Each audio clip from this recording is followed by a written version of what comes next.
Salah satu partai besar di Indonesia dan dekat dengan rakyat kecil, PDIP Sumsel melaksanakan Hari Raya Kurban yang dilaksanakan di kantor DPD PDIP Sumsel, Jalan Basuki Rahmat, Palembang, Kamis 24 September 2015. PDIP Sumsel memanfaatkan momen Hari Raya Idul Adha untuk melaksanakan kurban dalam menjalin silaturahmi antar sesama kader dan juga lebih mendekatkan diri kepada masyarakat sekitar.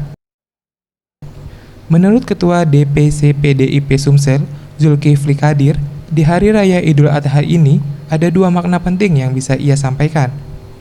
Kurban yang dilakukan kader PDIP sebagai syariat agama, dan juga dimaknai PDIP Sumsel untuk lebih dekat kepada rakyat, menangis dan tertawa bersama rakyat. Kurban ini kan sudah acara syariat agama, sudah biasa lah.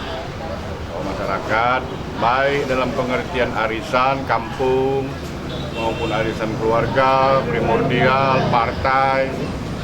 PDI sendiri sudah punya semangat bahwa pertama semangatnya mesti gotong royong, kedua semangatnya menangis dan tertawa bersama rakyat. Sementara itu, Giri Ramda Kiemas, Ketua DPD PDIP Sumsel, hewan kurban yang dilakukan PDIP dapat bermanfaat bagi partai dan juga masyarakat sekitar. Kurban yang dilakukan ini dapat menghasilkan 700 kantong dan bisa dibagikan kepada masyarakat sekitar.